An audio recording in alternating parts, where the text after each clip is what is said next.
Dunia sering dibuat kagum oleh beberapa negara yang terlihat damai, bersih, sejahtera, dan nyaris tanpa konflik.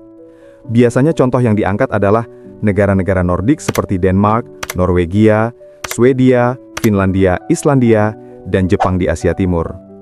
Negara-negara ini sering dijadikan bukti bahwa, lihat, mereka bisa maju meskipun masyarakatnya tidak terlalu percaya Tuhan. Tapi benarkah sesederhana itu? Apakah betul mereka maju karena ditinggal agama, atau sebenarnya ada faktor lain yang jauh lebih besar? Dan yang lebih penting, apakah kehidupan mereka benar-benar sebahagia yang terlihat, atau sebenarnya ada kehampaan yang tidak diberitakan? Kenapa negara ini dianggap maju tanpa agama? Banyak survei internasional menunjukkan bahwa penduduk Nordik adalah masyarakat paling tidak religius di dunia modern. Begitu juga Jepang, yang lebih condong pada budaya ketimbang keyakinan formal. Sosiolog seperti Phil Zuckerman, peneliti non-religius terkenal, menulis buku Society Without God. Ia mendokumentasikan bagaimana warga Nordik menjalani hidup tanpa ritus agama yang kuat, tetapi tetap terlihat bahagia dan stabil.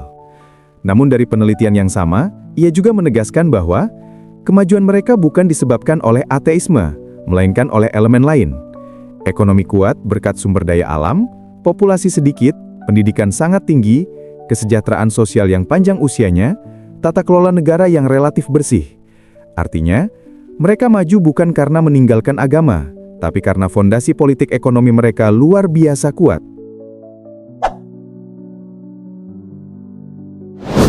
Faktor pertama, fokus pada sains dan rasionalitas. Di negara-negara yang tidak menjadikan ajaran agama sebagai dasar utama kebijakan publik, keputusan lebih bertumpu pada data ilmiah dan pendekatan rasional. Sistem pendidikannya pun diarahkan untuk membentuk pemikiran analitis melalui pelajaran sains, matematika, teknologi, dan keterampilan berpikir kritis, bukan sekadar menghafal materi keagamaan. Fokus seperti ini membuat kreativitas berkembang lebih bebas dan membuka jalan bagi lahirnya inovasi serta kemajuan pesat di bidang STEM atau Science, Teknologi, Engineering, and Mathematics. Kedua, minimnya dogma dan sensor moral religius. Di banyak negara yang sangat religius, perkembangan ilmu pengetahuan kerap tersendat karena dianggap bertentangan dengan keyakinan tertentu. Teori evolusi, riset genetika, hingga pendidikan seksual sering memicu penolakan akibat pertimbangan doktrinal. Berbeda halnya dengan negara yang tidak mendasarkan diri pada ajaran ketuhanan. Penelitian ilmiah dijalankan tanpa beban tafsir religius, sehingga sains dapat berkembang bebas dari batasan dogma. Ketiga, pengelolaan negara sekuler dan efisien. Negara-negara yang tidak berlandaskan keyakinan ketuhanan biasanya membangun sistem politik yang sepenuhnya sekuler, tanpa memberikan keistimewaan pada kelompok religius tertentu. Pendekatan ini menghasilkan pemerintahan yang lebih netral, berkeadilan, dan berorientasi pada pelayanan masyarakat, bukan pada agenda ideologis. Dalam sektor pendidikan, prinsip tersebut tercermin melalui pembagian anggaran yang lebih merata, akses belajar yang terbuka bagi semua, serta kurikulum yang disusun berdasarkan kebutuhan sosial dan perkembangan zaman, bukan dorongan teologi. 4. Investasi riset dan inovasi tinggi. Negara seperti Swedia dan Jepang dikenal memiliki investasi riset yang sangat tinggi. Ketika anggaran negara tidak terserap untuk mendanai lembaga-lembaga keagamaan, dana publik dapat difokuskan pada pengembangan ilmu pengetahuan, mulai dari pendanaan universitas, peningkatan fasilitas laboratorium, hingga proyek penelitian dan inovasi teknologi. 5. Pendidikan yang bebas dari indoktrinasi. Di banyak negara yang sangat religius, pendidikan kerap dimanfaatkan untuk menanamkan keyakinan atau ideologi tertentu. Sebaliknya, di negara yang tidak berlandaskan konsep ketuhanan, sistem pendidikan difokuskan sepenuhnya pada pengembangan kemampuan intelektual dan pembentukan pola pikir kritis. Pendekatan ini melahirkan generasi yang lebih terbuka terhadap gagasan baru, mudah beradaptasi, dan mampu bersaing di tingkat global. Dan faktor lain seperti sistem pajak yang sangat tinggi, pemerintahan yang hampir bebas korupsi, populasi sedikit dan homogen, masalah sosial lebih mudah dikelola, layanan publik sangat rapi, transportasi, kesehatan, pendidikan, hukum, kriminalitasnya termasuk terendah di dunia. Karena itu, mereka tampak seperti negara damai, stabil, dan tidak memerlukan agama. Namun, tunggu dulu, data lain menunjukkan sisi berbeda. Di balik ketenangan dan kebersihan kota-kota mereka, ada angka statistik yang mengkhawatirkan. Negara Nordik, beberapa negara dengan indeks kebahagiaan tinggi, justru memiliki tingkat depresi tinggi. Penggunaan obat antidepresan sangat tinggi, bunuh diri di atas rata-rata global. Meski tingkat bunuh diri di beberapa negara Nordik menurun dibanding masa lampau, penggunaan antidepresan di negara ini termasuk tertinggi di dunia. Swedia, Finlandia, dan Islandia masuk daftar negara dengan konsumsi obat antidepresan paling masif per kapita. Begitu juga dengan Jepang.